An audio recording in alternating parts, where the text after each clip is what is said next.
നമസ്കാരം. ഹലോ ഡോക്ടറിലേക്ക് എല്ലാ പ്രേക്ഷകർക്കും സ്വാഗതം. അമീബിക് മസ്തിഷ്ക ജ്വരത്തെക്കുറിച്ച് അറിഞ്ഞിരിക്കേണ്ട കാര്യങ്ങളാണ് ഹലോ ഡോക്ടറിലൂടെ ഇന്ന് നമ്മൾ സംസാരിക്കുന്നത്. നമുക്കൊപ്പമുള്ളത് കോട്ടയം ഗവൺമെന്റ് മെഡിക്കൽ കോളേജിലെ ഇൻഫെക്ഷ്യസ് ഡിസീസ് വിഭാഗം പ്രൊഫസറും വകുപ്പ് മേധാവിയുമായിട്ടുള്ള ഡോക്ടർ ജൂബി ജോണാണ്. ഡോക്ടർ നമസ്കാരം. നമസ്കാരം.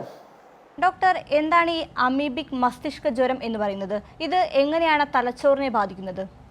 അമീബിക് മസ്തിഷ്ക ജ്വരം എന്ന് പറയുന്നത് നമ്മളിപ്പം നമ്മുടെ ന്യൂസിലെല്ലാം കേട്ടുകൊണ്ടിരിക്കുന്ന ഒരു രോഗമാണ്.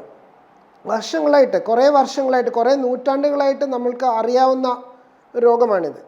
നമ്മളൊക്കെ സ്കൂളുകളിൽ പഠിക്കുമ്പോൾ അമീബയെക്കുറിച്ച് കേട്ടിട്ടുണ്ട്. എന്നാൽ അന്ന് നമ്മൾ പഠിച്ചിരുന്ന അമീബ എന്ന് പറയുന്നത് ഒരു ജീവിയുടെ ഉള്ളിൽ വസിക്കുന്നതായിട്ടുള്ള അമീബയാണ്. ഒന്നുകിൽ മനുഷ്യൻ്റെ ഉള്ളിൽ അല്ലെങ്കിൽ മൃഗങ്ങളുടെ ഉള്ളിൽ അങ്ങനെ ജീവിക്കുന്ന ഒരു പാരസൈറ്റായിട്ട് ജീവിക്കുന്ന അമീബയാണുള്ളത്. എന്നാൽ വേറൊരു തരം അമീബ ഉണ്ട്.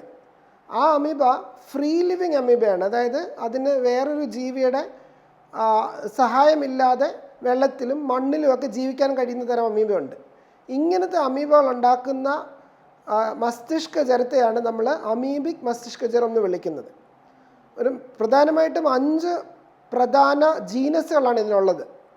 ഏറ്റവും പ്രധാനം നെഗലേറിയ എന്നുള്ളതാണ്. നെഗലേറിയ ഫൗളേരി, അതിന് കൂട്ടത്തിൽ എക്കാന്തമീബ ഉണ്ട്, ബാലമുത്തിയ എന്ന് പറഞ്ഞതുണ്ട്, വെർമബീബ ഉണ്ട്, സാപ്നിയ ഉണ്ട്. ഇങ്ങനെ ഒരു 5 മെയിൻ ജീനസ് ഉണ്ട്. ഇതിൽ നിന്നുണ്ടാകുന്ന അസുഖമാണ് അമീബിക് മസ്തിഷ്ക ജ്വരം എന്ന് പറയുന്നത്. ഇതിൽ പ്രധാനപ്പെട്ടത് നെഗലേറിയാണ്.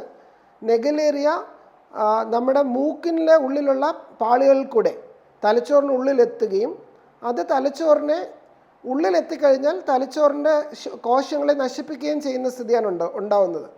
പലപ്പോഴും നമുക്ക് കൃത്യമായ ചികിത്സ ഇല്ലാത്ത ഒരു അസുഖമായിട്ട് ഇത് തീരാറുണ്ട്. ഇതാണ് അമീബിക് മസ്തിഷ്ക ജ്വരത്തെക്കുറിച്ച് നമുക്കുള്ള ബേസിക് അണ്ടർസ്റ്റാൻഡിങ്. ശരി ഡോക്ടർ, വ്യക്തമാണ്. ഡോക്ടർ, ഇതിന്റെ രോഗകാരണം എന്താണ്? അതായത് എങ്ങനെയാണ് ഇത് പടരുന്നത്? ഇപ്പം മലിനജലത്തിലൂടെയാണ് ഇത് പടരുന്നത് എന്നൊക്കെ പറയുന്നുണ്ടല്ലോ. എത്രത്തോളമാണ് ഇതിന്റെ സാധ്യതയുള്ളത്? മലിനജലത്തിൽ കൂടെ തന്നെയാണ് നമുക്കിതിൽ ഞാൻ പറഞ്ഞു 5 ജീനസാണുള്ളത്. ഈ 5 ജീനസിലും ഇതിൽ പ്രൈമറി അമീബിക് മെനിഞ്ചോ എൻസെഫലൈറ്റിസ്, നമുക്ക് ഏറ്റവും പ്രശ്നമുള്ള പ്രൈമറി അമീബിക് മെനിഞ്ചോ എൻസെഫലൈറ്റിസ് ഉണ്ടാക്കുന്ന നെഗലേറിയ എന്ന അമീബയാണ്, നെഗലേറിയ ഫൗളേറി എന്ന് പറയുന്നത്. അപ്പോൾ അത് നമുക്ക് ഫ്രഷ് വാട്ടറിൽ, അതായത് അനക്കമില്ലാതെ കിടക്കുന്ന സ്റ്റാഗ്നൻ്റ് ആയിട്ടുള്ള ഫ്രഷ് വാട്ടറിലാണ് ഉള്ളത്. സീ വാട്ടറിൽ അത് വളരില്ല, അതായത് ഉപ്പുള്ളിടത്ത് അത് വളരത്തില്ല. ഫ്രഷ് വാട്ടർ ആയിരിക്കണം. അത് കുറച്ച് ചൂടുള്ള സ്ഥലങ്ങളിൽ. ഈ ഒരു അമീബയുടെ പ്രത്യേകത, അത് തെർമോഫിലിക്കാണ്, അതായത് ചൂടിനെ സ്നേഹിക്കുന്ന തരം അമീബ. ചൂട് കൂടുന്നത് ഏകദേശം 42 ഡിഗ്രിയൊക്കെയാണ് ഇത് സർവൈവ് ചെയ്യുന്ന ടെമ്പറേച്ചർ എന്ന് പറയുന്നത്. 45 വരെ അത് സർവൈവ് ചെയ്യാം. എന്നാൽ 20 ഡിഗ്രിക്ക് താഴോട്ട് പോയി കഴിഞ്ഞാൽ അത് അതിൻ്റെ സിസ്റ്റ് ഫോമിലോട്ട് പോവുകയാണ് ചെയ്യുന്നത്. അപ്പോൾ അതുകൊണ്ട് ചൂട്, അതായത് നമ്മുടെ ഗ്ലോബൽ വാർമിംഗ് ആണ് നമുക്കിപ്പോൾ കാണുന്ന നമ്മുടെ കൂടുതൽ കേസുകളുടെ ഒരു പ്രധാന കാരണം. മൊത്തത്തിൽ ടെമ്പറേച്ചർ കൂടുന്നു, അത് കാരണം ഇതിൻ്റെ സർവൈവൽ കൂടുന്നു.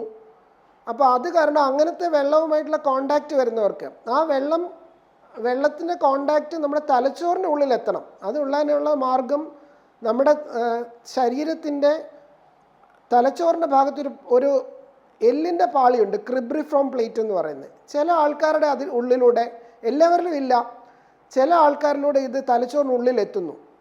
അവരിൽ ഇത് അസുഖമായിട്ട് മാറുന്നു. ഒരു കണക്ക് പറയുകയാണെങ്കിൽ ഒരു കുളം നമ്മൾ എടുക്കുവാണ്, ആ കുളത്തിൽ നെഗലേറിയ ഉണ്ട്. അതിലൊരു 26 ലക്ഷം ആൾക്കാർ ആ കുളത്തിൽ ഇറങ്ങി കുളിക്കുകയോ ഒക്കെ ചെയ്ത് കഴിഞ്ഞാലും അതിൽ ഒരാൾക്കേ ഇത് വരാറുള്ളൂ. അതാണ് കണക്ക്. അപ്പോൾ അതുകൊണ്ട് ആർക്ക് വരും എന്നുള്ള കാര്യത്തിൽ നമുക്ക് വ്യക്തമായ ഉത്തരവില്ല. കാരണം പലപ്പോഴും ഈ ശരീരത്തിൻ്റെ പ്രത്യേകതയാണ് ഇതിന് കാരണമായിട്ട് വരുന്നത്. പലരുടെയും ഈ എല്ലിൻ്റെ പാളികളുടെ പ്രശ്നം, പ്രത്യേകിച്ച് അത് കുഞ്ഞുങ്ങളിലാണ് കൂടുതൽ വരുന്നത്. ഏറ്റവും കൂടുതലായിട്ട് വരുന്നത് ഒരു 15 വയസ്സിന് താഴെയുള്ള കുട്ടികളിലാണ്. അവർക്കാണ് കൂടുതലായിട്ട് വരുന്നത്. ഇത് വരുന്നത് ആ വെള്ളത്തിൽ ഇറങ്ങി കുളിച്ചാൽ വരില്ല. എന്നാൽ ആ വെള്ളത്തിൽ നമ്മുടെ മൂക്കിലൂടെ ആ വെള്ളം ഉള്ളിൽ കയറുകയാണെങ്കിൽ, നമ്മൾ മുങ്ങാങ്കുഴി ഇടുവാണെങ്കിൽ, അങ്ങനെയുള്ള സാഹചര്യങ്ങളിലാണിത് മൂക്കിനുള്ളിലെത്തുകയും മൂക്കിൽ നിന്ന് ഈ ക്രിബ്രിഫോം പ്ലേറ്റ് വഴി തലച്ചോറിനുള്ളിലെത്തുകയും ചെയ്യുന്നത്. ഇങ്ങനെയാണ് ഇത് സ്പ്രെഡ് ആവുന്നത്. ശരി ഡോക്ടർ, വ്യക്തമാണ്. ഡോക്ടർ, ഈ അമീബിക് മസ്തിഷ്ക ജ്വരം നമ്മുടെ ബോഡിയിൽ ഉണ്ടെന്നറിഞ്ഞാൽ എന്തൊക്കെ സിംറ്റംസ് ആണ് പെട്ടെന്ന് പുറത്തോട്ട് വരുന്നത്? ഈ പ്രൈമറി അമീബിക് മെനിഞ്ചോ എൻസെഫലൈറ്റിസിൻ്റെ ഏറ്റവും വലിയ പ്രശ്നം എന്ന് പറയുന്നത് അതിൻ്റെ സിംറ്റംസ് എല്ലാം വളരെ പെട്ടെന്ന് വരും എന്നുള്ളതാണ്. അതിനൊരു ഏകദേശം ഒരു 2 ആഴ്ച വരെ ഇൻക്യുബേഷൻ പീരീഡ് പറയുന്നുണ്ട്. പക്ഷെ പലപ്പോഴും 2 മുതൽ 5 ദിവസം വരെ മുന്നേ തന്നെ സിംറ്റംസ് തുടങ്ങും. തുടക്കത്തിൽ ഇതിനൊരു നമ്മുടെ മൂക്കിനുള്ളിലൊരു സ്റ്റേജ് ഉണ്ട്, മൂക്കിനകത്ത് നമുക്ക് ഉള്ള ചെറിയൊരു സ്റ്റേജ് ഉണ്ട്. പിന്നെ മൂക്കിൻ്റെ ഞരമ്പുകൾ, പ്രത്യേകിച്ച് നമുക്ക് സ്മെല്ല് അറിയാൻ പറ്റാത്തൊരു സ്ഥിതിയിലോട്ടൊക്കെ പോകാം. ആ ഫേസും കൂടെ പെട്ടെന്ന് കഴിഞ്ഞു കഴിഞ്ഞാൽ തലച്ചോറിനെ ബാധിക്കുന്ന സ്റ്റേജാണ് ഉണ്ടാകുന്നത്. തലച്ചോറിനെ ബാധിക്കുന്ന സ്റ്റേജ് എന്ന് പറയുന്നത് വളരെ ഗുരുതരമായ സ്ഥിതിയാണ്. പെട്ടെന്ന് തന്നെ ബോധം നഷ്ടപ്പെടുക, ഫിറ്റ്സ് വരിക, അങ്ങനെയുള്ള കാര്യങ്ങളാണ് ഉണ്ടാകുന്നത്. പിന്നെ സാധാരണ നമ്മൾ മെനിഞ്ചൈറ്റിസിന് കാണാറുള്ള ക്ലിനിക്കൽ സയൻസ് ഒക്കെ ഇവിടെ നമുക്ക് ലഭിക്കാറുണ്ട്. സാധാരണ മെനിഞ്ചൈറ്റിസ് പോലെ തന്നെ, എന്നാൽ വളരെ പെട്ടെന്ന് മരണത്തിലേക്ക് എത്തുന്ന ഒരു സ്ഥിതിവിശേഷമാണ് ഉണ്ടാകുന്നത്. അതാണ് ഈ നെഗലേരിയ കാരണം ഉണ്ടാകുന്നത്. അതാണ് അതിൻ്റെ സിംറ്റംസ് എന്ന് പറയുന്നത്. ശരി ഡോക്ടർ, വ്യക്തമാണ്. ഇപ്പോൾ ഡോക്ടർ തലച്ചോറിനെ ബാധിക്കുന്ന കാര്യം പറഞ്ഞല്ലോ, അതുപോലെ തന്നെ ഒരു സംശയമാണ്, ഇത് നട്ടലിനെ ബാധിക്കാൻ സാധ്യതയുണ്ടോ? നട്ടെല്ല് എന്ന് പറഞ്ഞു കഴിഞ്ഞാൽ തലച്ചോറിൻ്റെ ഭാഗമായുള്ള സ്പൈനൽ കോഡിനെ ബാധിക്കാൻ സാധ്യതയുണ്ട്. എല്ലിനെ ബാധിക്കാൻ സാധ്യതയുണ്ട്, പക്ഷേ അത് നെഗലേരിയ അല്ല, വേറെ തരം. ഞാൻ പറഞ്ഞ ഗ്രാനുലോമാറ്റസ് എന്ന് പറഞ്ഞ 2ാമത്തെ വിഭാഗത്തിന് എല്ലിനെ ബാധിക്കാനായിട്ട് സാധിക്കും. എല്ലിനുള്ള സാധ്യത ഈ നെഗലേരിയയ്ക്ക് കുറവാണ്. നെഗലേരിയയെ സംബന്ധിച്ച് തലച്ചോറും പിന്നെ അതിനോടൊപ്പം വരുന്ന സ്പൈനൽ കോഡിനെ ബാധിക്കാൻ സാധ്യതയുണ്ട്. പിന്നെ ഇങ്ങനെ പറയാനുള്ളൊരു കാരണം, നമ്മൾ ഈ തലച്ചോറിൽ ബാധിക്കുന്ന ഇൻഫെക്ഷൻ നമ്മൾ കണ്ടുപിടിക്കുന്ന ഈ സ്പൈനൽ ഫ്ലൂയിഡ് എടുത്ത് പരിശോധിക്കുമ്പോഴാണ്. അപ്പം അതിനർത്ഥം സ്പൈനൽ ഫ്ലൂയിഡിനെ അത് ബാധിക്കുന്നു എന്നുള്ളതല്ല, തലച്ചോറിൽ നിന്നുള്ള സ്പൈനൽ ഫ്ലൂയിഡ് നമുക്ക് സ്പൈനൽ കോഡിൽ നിന്നാണ് എടുക്കാൻ സാധിക്കുന്നത്. അതുകൊണ്ടാണ് അങ്ങനെ പറയുന്നത്. ശരി ഡോക്ടർ, വ്യക്തമാണ്. എന്താണെന്ന് വെച്ച് കഴിഞ്ഞാൽ നമ്മൾ സാധാരണ ഒരു ഡോക്ടർ പറഞ്ഞു. ഓക്കെ, നമ്മൾ സാധാരണ ഒരു മെനിഞ്ചൈറ്റിസ് വന്നു കഴിഞ്ഞാൽ നമ്മൾ സ്പൈനൽ ഫ്ലൂയിഡ് എടുത്ത് പരിശോധിക്കും. അപ്പോൾ സ്പൈനൽ ഫ്ലൂയിഡ് എടുത്ത് പരിശോധിക്കുമ്പോൾ സാധാരണഗതിയിൽ ചെയ്യുന്നതെന്ന് പറഞ്ഞാൽ അതിനകത്ത് ബാക്ടീരിയ ഉണ്ടോ എന്ന് അറിയാനായിട്ട് നമ്മളൊരു സ്റ്റെയിൻ ചെയ്യും, ഗ്രാം സ്റ്റെയിൻ എന്ന് പറയുന്നത്. എന്നാൽ ഈ ഗ്രാം സ്റ്റെയിൻ ചെയ്ത് കഴിഞ്ഞാൽ ഈ അമീബ നശിച്ചു പോകും. അപ്പോൾ ഈ അമീബ ഉണ്ടോ എന്ന് നമ്മൾ അറിയണമെങ്കിൽ ഗ്രാം സ്റ്റെയിനിന് മുന്നേ തന്നെ നമ്മൾ ആ ഒന്നും ചെയ്യാത്ത വെറ്റ് മൗണ്ട് ആ CSF എടുത്ത് പരിശോധിച്ചെങ്കിൽ മാത്രമേ, മൈക്രോസ്കോപ്പിനടിയിൽ നോക്കിയെങ്കിൽ മാത്രമേ അമീബയെ നമുക്ക് കണ്ടുപിടിക്കാനായിട്ട് സാധിക്കത്തുള്ളൂ. അതുകൊണ്ടാണ് പലപ്പോഴും ഇത് കണ്ടുപിടിക്കാൻ പ്രയാസം വരുന്നത്. 2022 നമ്മൾ PGIയിൽ ഒരു സ്റ്റഡി ഉണ്ടായിരുന്നു. അന്ന് വരെ കണ്ടുപിടിക്കപ്പെട്ടിട്ടില്ലാത്ത, കാരണം അറിയാത്ത കുറേ മെനിഞ്ചൈറ്റിസ് എടുത്ത് നോക്കിയതിനകത്ത് ഒരു 10% അമീബ ആണെന്ന് അവർ 2ാമത് റിട്രോസ്പെക്റ്റീവായിട്ട് കണ്ടുപിടിച്ചു. ശരി ഡോക്ടർ, വ്യക്തമാണ്. ഡോക്ടർ, അതുപോലെ തന്നെ മറ്റൊരു സംശയമാണ്, എങ്ങനെയാണ് ഈ രോഗത്തെ നമുക്ക് പ്രതിരോധിക്കാൻ സാധിക്കുന്നത്? ഇപ്പം എന്തെല്ലാം ജാഗ്രതകൾ എടുക്കണം, അതുപോലെ തന്നെ എന്തെല്ലാം മുൻകരുതലുകളാണ് അമീബിക് മസ്തിഷ്ക ജ്വരം വരാതിരിക്കാൻ നമ്മൾ എടുക്കേണ്ടത്? നമ്മൾക്ക് ചെയ്യാൻ കഴിയുന്നത്, നമുക്ക് അറിയാവുന്ന ഒരു കാര്യം എന്ന് പറഞ്ഞു കഴിഞ്ഞാൽ മലിനമായ ജലത്തിൽ കൂടെയാണ് ഇത് പകരുന്നത്, പ്രത്യേകിച്ച് ചൂടുള്ള സ്ഥലങ്ങളിൽ. നമുക്ക് ചെയ്യാൻ പറ്റുന്നൊരു കാര്യം എന്ന് പറഞ്ഞു കഴിഞ്ഞാൽ നമുക്ക് പ്രതിരോധിക്കാനുള്ള ഏറ്റവും നല്ല മാർഗം ക്ലോറിനേറ്റ് ചെയ്യുക എന്നുള്ളതാണ്. ഇപ്പം നമ്മളൊരു ചോദ്യം ചോദിക്കുകയാണെങ്കിൽ നമ്മുടെ കിണറ്റിലെ വെള്ളത്തിൽ നിന്ന് ഇത് വരാമോ എന്ന് ചോദിച്ചു കഴിഞ്ഞാൽ വരാൻ സാധ്യതയുണ്ട്. കാരണം കിണറിൽ നിന്ന് വേണമെങ്കിലും ഇത് വളരാം. ഫ്രഷ് വാട്ടറിൽ വളരുന്ന അമീബയാണിത്. അപ്പോൾ അതുകൊണ്ട് കിണറിൻ്റെ കാര്യത്തിൽ നമുക്ക് ക്ലോറിനേറ്റ് ചെയ്യാം. അപ്പോൾ അതുകൊണ്ട് നമുക്ക് എടുക്കാവുന്ന ഒരു പ്രതിരോധം അതാണ്, നമ്മുടെ ഭവനത്തിലെ കിണറൊക്കെ സമയത്തിന് ക്ലോറിനേറ്റ് ചെയ്യാന്നുള്ളതാണ്. 2ാമത്, നമ്മുടെ മൂക്കിലോട്ട് വെള്ളം പോകുന്നത് തടയാനായിട്ട് നമുക്ക് ശ്രമിക്കാം. പ്രത്യേകിച്ച് കുട്ടികളൊക്കെ കളിക്കുമ്പോൾ മൂക്കിലോട്ട് വെള്ളം അടിക്കാതിരിക്കുക. ഈ നമ്മൾ പ്രത്യേകിച്ച് ഹോസിനകത്തുള്ള വെള്ളം, അതിനകത്ത് കുറേ നേരം വെള്ളം കിടക്കുമ്പം ചിലപ്പം ഈ ക്ലോറിൻ്റെ എഫക്റ്റ് ഒക്കെ പോകാം. അപ്പോൾ അത് കാരണം ആദ്യമേ ഉള്ള വെള്ളം കളയുക. പ്രത്യേകിച്ച് കുട്ടികൾ ഇത് ഉപയോഗിക്കുമ്പോൾ, കുട്ടികൾ പലപ്പോഴും വെള്ളത്തിലെടുത്ത് എടുത്ത് കളിക്കുകയൊക്കെ ചെയ്യാറുണ്ട്. അപ്പോൾ അങ്ങനെയുള്ള സാഹചര്യങ്ങളിൽ അതൊക്കെ ഒഴിവാക്കാം. പിന്നെ ഇനി അടുത്ത വിഷയം കുളങ്ങളാണ്. കുളങ്ങളിൽ നമുക്ക് ക്ലോറിനേറ്റ് ചെയ്യുന്നത് പലപ്പോഴും പ്രായോഗികമല്ല, കാരണം അതിനകത്ത് മത്സ്യങ്ങളുണ്ട്. അപ്പം ഈ ക്ലോറിൻ നമ്മൾ കൊടുത്തു കഴിഞ്ഞാൽ മത്സ്യത്തിന് പ്രശ്നമാണ്. അതുകൊണ്ട് നമുക്കത് ക്ലോറിനേറ്റ് ചെയ്യാന്ന് പറഞ്ഞാൽ സാധ്യമായ കാര്യമല്ല. അവിടെ നമുക്ക് ചെയ്യാൻ പറ്റുന്നത് കഴിയുന്നതും നമ്മൾ അതിൽ നീന്തുവാണെങ്കിൽ തല വെള്ളത്തിന് മുകളിൽ വെച്ച് നീന്തുക. ഇനി നമുക്ക് മുങ്ങാങ്കുഴി ഇടണം നിർബന്ധമാണെങ്കിൽ നോസ് ക്ലിപ്പുകൾ ഉപയോഗിക്കുക. ഇങ്ങനത്തെ കാര്യങ്ങളൊക്കെയാണ് നമുക്ക് പ്രതിരോധിക്കാനായിട്ട് ചെയ്യാനായിട്ട് സാധിക്കുന്നത്. പിന്നെ എവിടെയെങ്കിലും ഒരിടത്ത് ഒരെണ്ണം റിപ്പോർട്ട് ചെയ്ത് കഴിഞ്ഞാൽ നമുക്ക് സൂപ്പർ ക്ലോറിനേഷൻ ചെയ്യാനായിട്ട് സാധിക്കും. ശരി ഡോക്ടർ, വ്യക്തമാണ്. ഡോക്ടർ നമ്മളോട് ഒരു പ്രേക്ഷകൻ ചേരുന്നുണ്ട്. കാഞ്ഞങ്ങാട് നിന്നും മധു ആണ്. മധു, ഡോക്ടറോട് ചോദിച്ചോളൂ. ഹലോ ഡോക്ടർ, നമസ്കാരം.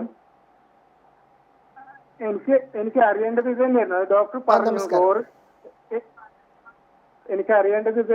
ഡോക്ടർ പറഞ്ഞു കഴിഞ്ഞു ക്ലോറിനേഷൻ വാട്ടറിൽ വരുമോ എന്നുള്ളതാണ്. രണ്ടാമത്തത്, ഈ ക്ലോറിനേഷൻ പ്രോസസ്സ് എങ്ങനെയാണ് എന്ന് പറഞ്ഞാൽ കൊള്ളായിരുന്നു. ക്ലോറിനേഷൻ്റെ കാര്യത്തിൽ പറയേണ്ടതെന്ന് പറഞ്ഞാൽ നമ്മൾ സാധാരണ ചെയ്യുന്ന അളവിനെക്കാട്ടിലും അല്പം കൂടുതൽ ക്ലോറിൻ ഇവിടെ വേണ്ടി വരും. ക്ലോറിൻ നമ്മൾ സാധാരണ കിണറിലൊക്കെ ഉപയോഗിക്കുന്ന പോലെ തന്നെ ഉപയോഗിച്ചാൽ മതി. ബ്ലീച്ചിങ് പൗഡർ വെച്ച് ചെയ്യാവുന്നതേ ഉള്ളൂ. പക്ഷേ അത് ഉപയോഗിച്ച് കഴിഞ്ഞതിന് ശേഷം ഇതിനകത്ത് എത്ര അളവുണ്ടെന്നുള്ളതൊന്ന് പരിശോധിക്കേണ്ടതായിട്ട് വരും. ക്ലോറിൻ ആക്ച്വലി നമ്മൾ സാധാരണ ഡ്രിങ്കിങ് വാട്ടറിൽ വരുന്ന അളവ് മതിയാവത്തില്ല. അതായത് നമ്മൾ സാധാരണ ഉപയോഗിക്കുന്ന ക്ലോറിനെക്കാട്ടിലും കുറച്ച് കൂടുതൽ അളവിൽ ക്ലോറിൻ ഇവിടെ ഉപയോഗിക്കേണ്ടതായിട്ട് വരും. അപ്പോൾ അതുകൊണ്ട് അതിന് ഒരല്പം കൂടുതൽ അളവ് നമ്മൾ തിട്ടപ്പെടുത്തേണ്ടതായിട്ട് വരും. നമ്മുടെ ഈ കിണറ്റിനകത്തെ വെള്ളത്തിൽ എത്ര അളവുണ്ടെന്നുള്ളത് അത് തിട്ടപ്പെടുത്തിയിട്ട് അത് പോരാ എങ്കിൽ കൂടുതലായിട്ട് ക്ലോറിനേറ്റ് ചെയ്യേണ്ടതായിട്ട് വരും. രണ്ടാമത്, ഇപ്പോൾ ക്ലോറിൻ നമ്മൾ കിണറ്റിൽ മാത്രമാണ് ഉപയോഗിക്കാൻ പറ്റുന്നത്. പക്ഷേ അതേസമയം നമ്മൾ ഈ വെള്ളം പോകുന്ന പൈപ്പ് ലൈനുകളുണ്ട്. പൈപ്പ് ലൈനിനകത്ത് അമീബയൊക്കെ ഉണ്ടാകാം. അത് ആക്ച്വലി നമ്മുടെ ഈ അളവ് മതിയാവില്ല. നമ്മൾ ഈ കൂടുതലായിട്ട് ഉപയോഗിക്കുന്ന ക്ലോറിൻ്റെ അളവും മതിയാവില്ല. അപ്പോൾ എപ്പോഴെങ്കിലും നമുക്കിത് ഇങ്ങനൊരു സംഭവം ഉണ്ടെന്നുള്ള ഒരു എവിഡൻസ് കിട്ടുവാണെങ്കിൽ നമ്മൾ അതിലും ഒരു സൂപ്പർ ക്ലോറിനേഷൻ, അതായത് നമ്മൾ സാധാരണ ഉപയോഗിക്കുന്നതിലും കൂടുതലായിട്ട് കൊടുക്കുന്ന ഡോസ്, അല്ലെങ്കിൽ ബ്രേക്ക് പോയിന്റ് ക്ലോറിനേഷൻ, നമുക്ക് വേണ്ട അളവിൽ നിർത്തുന്ന രീതിയിലുള്ള ക്ലോറിൻ, ആ രണ്ട് പ്രക്രിയകൾ വഴി ഇത് ചെയ്യാവുന്നതാണ്. അമീബിക് മസ്തിഷ്ക ജ്വരത്തെക്കുറിച്ച് അറിഞ്ഞിരിക്കേണ്ട കാര്യങ്ങളാണ് ഹലോ ഡോക്ടറോട് ഇപ്പോൾ നമ്മൾ സംസാരിച്ചുകൊണ്ടിരിക്കുന്നത്. ഡോക്ടർ, ഒരുപാട് പേർക്ക് സംശയമുള്ള ഒരു കാര്യമാണ് ഇതിൻ്റെ രോഗലക്ഷണങ്ങൾ എന്തെല്ലാമാണ്, അതായത് മറ്റ് രോഗങ്ങളിൽ നിന്നും നമുക്ക് എങ്ങനെ വേർതിരിച്ചറിയാൻ സാധിക്കും, എന്തെല്ലാം ലക്ഷണങ്ങൾ കണ്ടാലാണ് നമ്മൾ ഉടൻ ചികിത്സ തേടേണ്ടത്? അങ്ങനെ ഒരു ചോദ്യം ചോദിച്ചു കഴിഞ്ഞാൽ വളരെ പെട്ടെന്ന് വരുന്ന ഒരു അസുഖമാണിത്. നമ്മൾക്ക് ആക്ച്വലി ഇതിൻ്റെ സിംറ്റംസ് കണ്ടു തുടങ്ങുക എന്ന് പറഞ്ഞു കഴിഞ്ഞാൽ നമുക്ക് ആകെ ചിന്തിക്കാൻ കഴിയുന്നത്, നമുക്ക് ഇങ്ങനൊരു എക്സ്പോഷർ ഉള്ള ഒരാളിന്, പ്രത്യേകിച്ച് ഇതുപോലെ ഒരു കുളത്തിൽ കുളിക്കുകയോ അല്ലെങ്കിൽ മൂക്കിൽ എന്തെങ്കിലും ടാപ്പ് വാട്ടർ ഒഴിക്കുകയോ അല്ലെങ്കിൽ നമ്മൾ സൈനസ് ക്ലീൻ ചെയ്യാനായിട്ട് ഉപയോഗിക്കുന്ന വെള്ളം സ്റ്റെറൈൽ അല്ലാതിരിക്കുന്നതോ അങ്ങനെ എന്തെങ്കിലും ഹിസ്റ്ററി ഉള്ള ഒരാൾക്ക് തലവേദന വരുവാണെങ്കിൽ നമ്മളത് വളരെ സീരിയസ് ആയിട്ട് എടുക്കണം. കാരണം ഇതിനകത്ത് ആദ്യം വരുന്ന സിംറ്റം, നമ്മൾ ആശുപത്രിയിൽ പോകാനായിട്ട് വരുന്ന ആദ്യത്തെ സിംറ്റം തലവേദനയാകാം. പിന്നെ ചിലപ്പോൾ മൂക്കിൻ്റെ ഗന്ധം നഷ്ടപ്പെടുന്ന, മൂക്കിൽ നമുക്ക് വേണ്ടത്ര ഗന്ധം അറിയാത്തൊരു സ്ഥിതി വരാം. അപ്പോൾ ഈ രണ്ട് സിംറ്റംസ് വരുമ്പോൾ നമ്മൾ പോകുക എന്നുള്ളതാണ് നമുക്ക് നേരത്തെ ചെയ്യാൻ പറ്റുന്ന എന്തെങ്കിലും ഒരു കാര്യം. അതിനപ്പുറം ഈ അമീബ തലച്ചോറിനുള്ളിലേക്ക് പ്രവേശിച്ച് കഴിഞ്ഞാൽ അത് വളരെ ഗുരുതരമായ സിംറ്റംസാണ് ഉണ്ടാക്കുന്നത്. പ്രത്യേകിച്ച് ബോധം നഷ്ടപ്പെടും, നമുക്ക് ഫിറ്റ്സ് വരാം, അങ്ങനത്തെ കാര്യങ്ങളാണ് ഉണ്ടാകുന്നത്. അപ്പോൾ ആ ഒരു സാഹചര്യത്തിൽ നമുക്ക് പലപ്പോഴും വളരെ ഗുരുതരമായ സ്ഥിതിയിലായിരിക്കും ആശുപത്രിയിൽ എത്തുന്നത്. അതിന് മുന്നേ എത്താൻ പറ്റുന്ന കാര്യം, നമ്മൾ ഇങ്ങനൊരു ഹിസ്റ്ററി ഉണ്ടെങ്കിൽ, നമുക്ക് ഇങ്ങനെ ഒരു മലിനജലമായിട്ടൊരു കോണ്ടാക്റ്റ് ഉണ്ട് എന്നുള്ളതുണ്ടെങ്കിൽ വരുന്ന തലവേദനയെ വളരെ സീരിയസ് ആയിട്ട് എടുക്കുക എന്നുള്ളത് മാത്രമേ നമുക്ക് ചെയ്യാനായിട്ട് സാധിക്കത്തുള്ളൂ. അത് മാത്രമേ നമ്മുടെ മുമ്പിലുള്ള വഴിയുള്ളൂ. കാരണം വളരെ പെട്ടെന്ന്, കുറച്ച് ദിവസങ്ങൾ കൊണ്ട് വഷളാകുന്ന ഒരു അസുഖമാണിതുള്ളത്. നമ്മൾ കണക്കുകൾ എടുത്തു കഴിഞ്ഞാൽ ലോകത്തിൽ ഇപ്പം നമുക്ക് കേരളത്തിന് അഭിമാനിക്കാനുള്ള വകയുണ്ട്. ഇപ്പോൾ കേരളത്തിൽ ഈ 2024 മുന്നത്തെ കഥകൾ എടുത്തു കഴിഞ്ഞാൽ 2023 വരെയുള്ള കണക്കെടുത്തു കഴിഞ്ഞാൽ ലോകത്ത് 10-11 ആൾക്കാർ മാത്രമേ ഇത് സർവൈവ് ചെയ്യത്തുള്ളൂ. അതിൽ കൂടുതൽ ആൾക്കാർ നമ്മൾ കേരളത്തിൽ ഈ കഴിഞ്ഞ വർഷം സർവൈവ് ചെയ്തിട്ടുണ്ട്. നെഗലേറിയ ഫൗളേറി വന്ന 8 കേസുകളിൽ 7 പേര് സർവൈവ് ചെയ്തിട്ടുണ്ട് കേരളത്തിൽ. അപ്പം നമ്മൾ ലോകത്തിന് മുമ്പിൽ നമ്മൾ കാണിച്ചു കൊടുക്കുന്ന ഒരു വലിയ വ്യത്യാസം ഇതിൻ്റെ ചികിത്സയിൽ നമുക്ക് കൊണ്ടുവരാനായിട്ട് സാധിച്ചിട്ടുണ്ട്. അതിന് ആക്ച്വലി നമ്മുടെ ആരോഗ്യരംഗം ഒരു അഭിമാനം അർഹിക്കുന്ന നേട്ടം കൈവരിച്ചൊരു രോഗം കൂടിയാണിത്. ശരി ഡോക്ടർ, വ്യക്തമാണ്. ഡോക്ടർ, ഈ രോഗം എത്രത്തോളം അപകടകരമാണ്? ഇപ്പം മരണത്തിലേക്ക് വരെ പോകുന്നൊരു സാഹചര്യമുണ്ടല്ലോ, അതുപോലെ എന്തെല്ലാം സങ്കീർണതകളാണ് ഈ രോഗത്തിനുള്ളത്? ഏറ്റവും വലിയ സങ്കീർണത മരണം തന്നെയാണ്. കാരണം ഇത് 98% മരണകാരണമായ രോഗമാണ്. നമ്മൾ അതായത് 100 പേർക്ക് വന്നു കഴിഞ്ഞാൽ അതിനകത്ത് 98 പേരും മരിക്കാൻ സാധ്യതയുള്ള രോഗം. ഇപ്പം നമ്മൾ വർഷങ്ങളുടെ ഒരു 4-5 കുറേ ഒരു 10-500 വർഷത്തെ ഹിസ്റ്ററി എടുത്തു കഴിഞ്ഞു കഴിഞ്ഞാൽ അതിനകത്ത് ജീവനോടെ തിരികെ വന്നവർ 15-ൽ താഴെയാണ്. 11 കണക്ക് 2023 മുന്നേ. എന്നാൽ ആ ഒരു സാഹചര്യത്തിലാണ് കേരളത്തിൽ ഇപ്പോൾ വന്നിരിക്കുന്ന വ്യത്യാസം. ഒരു കാര്യമുള്ളതെന്ന് പറഞ്ഞു കഴിഞ്ഞാൽ ഈ രോഗത്തെക്കുറിച്ച് പല കാര്യങ്ങളും നമുക്ക് വ്യക്തമായിട്ട് അറിയത്തില്ല. അപ്പോൾ അതുകൊണ്ട് ഒരു പക്ഷേ അന്ന് ചികിത്സിച്ചതിനെക്കാട്ടി കൂടുതൽ വ്യത്യാസം ഇപ്പം നമ്മൾ കൊടുക്കുന്ന ചികിത്സാ രീതിക്ക് ഉണ്ടായിരിക്കാം. അതുകൊണ്ട് തന്നെ ഇപ്പോൾ നമ്മുടെ കേരളത്തിൻ്റെ സ്ഥിതി വെച്ചിട്ട് അത് ഒരു 50% താഴോട്ടൊക്കെ അതിൻ്റെ മരണസംഖ്യ കുറയ്ക്കാനായിട്ട് നമുക്ക് സാധിച്ചിട്ടുണ്ട്. ഇടയ്ക്ക് ഒരു സമയത്ത് 23% വരെ മരണസംഖ്യ കുറയ്ക്കാൻ നമുക്ക് കേരളത്തിൽ സാധിച്ചിട്ടുണ്ട്. ലോകത്തിലെ കണക്കല്ല, കേരളത്തിൽ. വേറൊരു കാര്യം കൂടി ഉള്ളതെന്ന് പറഞ്ഞു കഴിഞ്ഞാൽ ഈ അമീബയ്ക്ക് ഒരു പ്രത്യേകത കൂടിയുണ്ട്. ഈ അമീബയുടെ ഉള്ളിൽ മറ്റ് ബാക്ടീരിയകളെ അത് വളർത്തും. ഇപ്പം അതിനെ നമ്മൾ ട്രോജൻ ഹോഴ്സ് എന്നാണ് വിളിക്കുന്നത്. ഈ അമീബയുടെ ഉള്ളിൽ മറ്റ് രോഗമുണ്ടാക്കുന്ന ബാക്ടീരിയകളെ അത് ഉള്ളിൽ കൊണ്ടുപോവുകയും ഈ ബാക്ടീരിയ ഈ അമീബയ്ക്കുള്ളിൽ വളരുകയും അത് കാരണം ബാക്ടീരിയൽ മെനിഞ്ചൈറ്റിസ് ഉണ്ടാവുകയും ചെയ്യുന്ന സ്ഥിതി ഉണ്ടാവുന്നുണ്ട്. അപ്പോൾ അതുകൊണ്ട് പലപ്പോഴും അമീബ മാത്രം അല്ലാണ്ട് കൂട്ടത്തിലുള്ള ബാക്ടീരിയ കൂടി പ്രശ്നങ്ങൾ ഉണ്ടാക്കുന്ന സ്ഥിതി വരാറുണ്ട്. ശരി ഡോക്ടർ, വ്യക്തമാണ്. ഡോക്ടർ, അതുപോലെ തന്നെ ഇതിൻ്റെ ഡയഗ്നോസിസ് എങ്ങനെയാണ്? ഈ രോഗം പൂർണ്ണമായിട്ട് നമുക്ക് ചികിത്സിച്ച് ഭേദമാക്കാനാകുന്നൊരു സാഹചര്യമുണ്ടോ?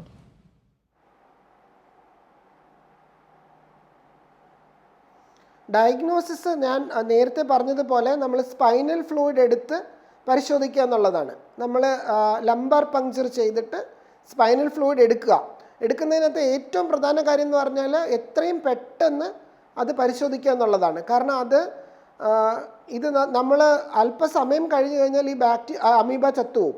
ഈ നമ്മൾ ബാക്ടീരിയ നോക്കാൻ വേണ്ടി ഗ്രാം സ്റ്റെയിൻ ചെയ്താൽ അതുകൊണ്ട് ഈ അമീബ നശിക്കും. അപ്പോൾ അതുകൊണ്ട് അതിന് മുന്നേ നമ്മൾ പരിശോധിച്ചാൽ മാത്രമേ ഇത് കണ്ടുപിടിക്കാനായിട്ട് സാധിക്കത്തുള്ളൂ അമീബയെ പറ്റി. പിന്നെ നമുക്കുള്ള അടുത്ത ഓപ്ഷൻ എന്ന് പറഞ്ഞാൽ ആ ഫ്ലൂയിഡിനകത്ത് PCR ടെസ്റ്റ് ചെയ്യുക എന്നുള്ളതാണ്. ഇപ്പം നമ്മുടെ കേരളത്തിൽ ഈ നമ്മുടെ മൈക്രോബയോളജി ഡിപ്പാർട്ട്മെൻറ്റുകളിൽ ഈ വെറ്റ് മൗണ്ടും PCR ടെസ്റ്റുകളും ചെയ്യുന്നുണ്ട്. നമുക്ക് നേരത്തെ 2023 നമ്മൾ ഇത് കണ്ടുപിടിച്ചുകൊണ്ടിരുന്നത് PGI ചണ്ഡീഗറിൻ്റെ സഹായത്തോടു കൂടിയായിരുന്നു. നമ്മൾ സാമ്പിളെടുത്ത് PGIയിലും ഒക്കെ വിട്ടിട്ടാണ് നമ്മൾ ഇതിനെ ഈ റിപ്പോർട്ടുകൾ കിട്ടിക്കൊണ്ടിരുന്നത്. അതായിരുന്നു മുൻകാലങ്ങളിൽ നമുക്ക് ഈ എല്ലാ രോഗങ്ങളും കണ്ടുപിടിക്കാൻ സാധിക്കാതിരുന്നതിൻ്റെ ഒരു കാരണം. എന്നാൽ ഇന്ന് കേരളത്തിൽ നമുക്ക് PCR ടെസ്റ്റ് വഴി ഈ സ്പൈനൽ ഫ്ലൂയിഡിൽ നിന്ന് കണ്ടുപിടിക്കാനായിട്ട് സാധിക്കാറുണ്ട്. ഈ 2 വഴികളാണ് നമുക്കിത് കണ്ടുപിടിക്കാനായിട്ടുള്ളത്. ചികിത്സ വളരെ സങ്കീർണമാണ്. നമ്മളൊരു 5 മരുന്നുകളുടെ കൂട്ടങ്ങൾ ഒരുമിച്ച് കൊടുത്ത് അതിൻ്റെ കൂട്ടത്തിൽ ആൻറ്റിബയോട്ടിക്കുകളും കൊടുത്താണ് ചികിത്സിക്കുന്നത്. പക്ഷെ നമ്മുടെ ചികിത്സ ഫലപ്രദമായതുകൊണ്ടാണ് നമ്മൾക്ക് രോഗത്തിൻ്റെ മരണസംഖ്യ കുറയ്ക്കാനായിട്ട് സാധിച്ചിട്ടുള്ളത്. ശരി ഡോക്ടർ, വ്യക്തമാണ്. ഡോക്ടർ, നമ്മളോട് ഒരു പ്രേക്ഷകൻ ചേരുന്നുണ്ട്. കണ്ണൂരിൽ നിന്നും സുധാകരനാണ്. സുധാകരൻ, ഡോക്ടറോട് ചോദിച്ചോളൂ. ഈ ക്ലോറിനേഷനെ കുറിച്ച് പറഞ്ഞല്ലോ. നമസ്കാരം. ഈ ക്ലോറിനേഷനെ കുറിച്ച് പറഞ്ഞപ്പോ എനിക്കതിലൊരു സംശയം. നമ്മള് ഈ ക്ലോറിൻ എടുക്കേണ്ട അളവ് എത്രയാണ്? അതെങ്ങനെയാണ് ഒരു കുടിവെള്ളം എടുക്കുന്ന ഒരു കിണറിൽ നമ്മൾ എങ്ങനെയാണ് ആ ക്ലോറിനേഷൻ ചെയ്യേണ്ടത് എന്നുള്ളതിനെ കുറിച്ചൊന്ന് വിശദീകരിച്ചെന്നാൽ നല്ലതായിരുന്നു. അതിനൊരു ഫോർമുല ഉണ്ട്. നമ്മൾ കിണറിൻ്റെ ആഴം എത്ര ഉണ്ട്, അതിനകത്ത് എത്ര വെള്ളമുണ്ട്, അത് വെച്ചിട്ട് നമ്മൾ മാത്തമാറ്റിക്കലി കാൽക്കുലേറ്റ് ചെയ്യേണ്ടതായിട്ട് വരും. അത് കാൽക്കുലേറ്റ് ചെയ്തതിന് ശേഷം ആ കാൽക്കുലേറ്റ് ചെയ്യുന്ന ആ അളവിൽ ബ്ലീച്ചിങ് പൗഡർ എടുത്ത് അതിനൊരു പ്രക്രിയയുണ്ട്. ആ പ്രക്രിയ നമ്മൾ അത് ചൂടാക്കി അതിൽ നിന്ന് അതിൻ്റെ മുകളിലത്തെ ഭാഗം എടുത്ത് അത് ആ അളവ് അത് കാൽക്കുലേറ്റ് ചെയ്തെടുക്കേണ്ടതാണ്. കാരണം ഓരോ കിണറിനും വ്യത്യാസമാണ്. നമുക്കൊരു വ്യക്തമായ ഇന്ന അളവെന്ന് പറയാനായിട്ട് സാധിക്കത്തില്ല. കിണറിൻ്റെ ആഴവും കിണറിലെ വെള്ളത്തിൻ്റെ അളവും വെച്ച് നമുക്കത് വ്യത്യാസപ്പെട്ട് വരും. അപ്പോൾ ആ അളവ് കാൽക്കുലേറ്റ് ചെയ്തെടുത്തിട്ട് അതൊഴിക്കുകയും അത് മിനിമം 1 മണിക്കൂറെങ്കിലും അതിനകത്ത് വെക്കുകയും ചെയ്തിട്ട് മാത്രമേ അത് പ്രവർത്തിക്കത്തുള്ളൂ. അങ്ങനെയാണ് ചെയ്യേണ്ടത്. ഡോക്ടർ, അതുപോലെ തന്നെ ഇതിന്റെ ചികിത്സാ മാർഗ്ഗങ്ങൾ എന്തെല്ലാമാണ്? ഇപ്പം ചികിത്സയ്ക്ക് ശേഷം ശ്രദ്ധിക്കേണ്ട കാര്യങ്ങൾ എന്തെല്ലാമാണ്? ഒരുപാട് പേർക്ക് സംശയമുള്ളൊരു കാര്യമാണല്ലോ ഈ ഭക്ഷണം, വിശ്രമം, മറ്റ് അങ്ങനെയുള്ള ഒരുപാട് കാര്യങ്ങൾ. ഇതിന്റെ ഈ അസുഖം വന്നതിന് ശേഷം നമ്മൾ ചികിത്സയ്ക്ക് ശേഷം എന്തെല്ലാമാണ് എടുക്കുന്നത്?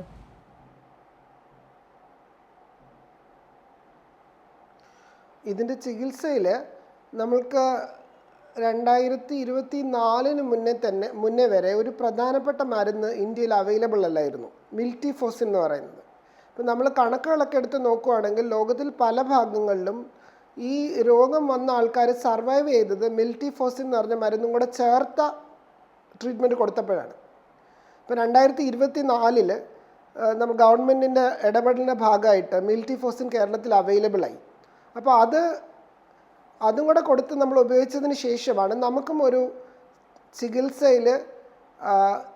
ചികിത്സ പൂർത്തീകരിച്ച് തിരികെ ആൾക്കാരെ ജീവനോടെ ലഭിക്കുന്ന സ്ഥിതിവിശേഷം ഉണ്ടായത്. അതിന് മുന്നേ ഈ രോഗം ബാധിച്ചവരാരും തന്നെ കേരളത്തിൽ ജീവനോടെ നമുക്ക് തിരികെ ലഭിച്ചിട്ടില്ല. അപ്പം ഈ ജീവനോടെ നമുക്ക് ആൾക്കാരെ ലഭിച്ച് തുടങ്ങിയിട്ട് അധികം നാളുകളായില്ല. അപ്പോൾ അവിടെ നമ്മൾ ആലോചിക്കേണ്ടതെന്ന് പറഞ്ഞാൽ തലച്ചോറിനെ ബാധിക്കുന്ന ഒരു വലിയ അസുഖം ബാധിച്ച് അതിൽ നിന്ന് വിമുക്തരായി വരുന്നവരാണ്. അപ്പോൾ അവരെ സംബന്ധിച്ച് വേണ്ടിയിരിക്കുന്നത് ഫിസിയോതെറാപ്പിയാണ്. അവരെ സംബന്ധിച്ച് അവരുടെ ഞരമ്പിൻ്റെതായ പ്രശ്നങ്ങൾ മാറാനായിട്ടുള്ള ഫിസിയോതെറാപ്പിയും സപ്പോർട്ടീവായിട്ടുള്ള കാര്യങ്ങളും എല്ലാം വേണ്ടിവരും. പലപ്പോഴും ഇത് തലച്ചോറിനെ ബാധിക്കുന്ന സമയത്ത് അവരുടെ ഭക്ഷണവും അവരുടെ ആരോഗ്യവും ഒക്കെ നശിക്കുന്ന സ്ഥിതി ഉണ്ടാവും. അപ്പോൾ അതുകൊണ്ട് അതിൽ നിന്ന് വിമുക്തരായി വരുന്നവർക്ക് അവർക്ക് വേണ്ട നല്ല ഭക്ഷണം നൽകുക, ഫിസിയോതെറാപ്പി സപ്പോർട്ട് കൊടുക്കുക, അങ്ങനെയുള്ള കാര്യങ്ങൾ, ഫിറ്റ്സ് വരാതിരിക്കാനുള്ള ചികിത്സ കൊടുക്കുക, അങ്ങനെയുള്ള കാര്യങ്ങളൊക്കെയാണ് നമുക്ക് ചെയ്യാനായിട്ടുള്ളത്. ശരി ഡോക്ടർ, വ്യക്തമാണ്. അമീബിക് മസ്തിഷ്ക ജ്വരത്തെക്കുറിച്ച് അറിഞ്ഞിരിക്കേണ്ട കാര്യങ്ങളാണ് ഹെലോ ഡോക്ടറിലൂടെ ഇന്ന് നമ്മൾ സംസാരിച്ചത്. നമുക്കൊപ്പം ഉണ്ടായിരുന്നത് കോട്ടയം ഗവൺമെന്റ് മെഡിക്കൽ കോളേജിലെ ഇൻഫെഷ്യസ് ഡിസീസ് വിഭാഗം പ്രൊഫസറും അതുപോലെ തന്നെ വകുപ്പ് മേധാവിയുമായിട്ടുള്ള ഡോക്ടർ ജോബി ജോണാണ്. ഡോക്ടർ, നന്ദി. ഹെലോ ഡോക്ടറിന്റെ ഇന്നത്തെ സമയം ഇവിടെ അവസാനിക്കുന്നു.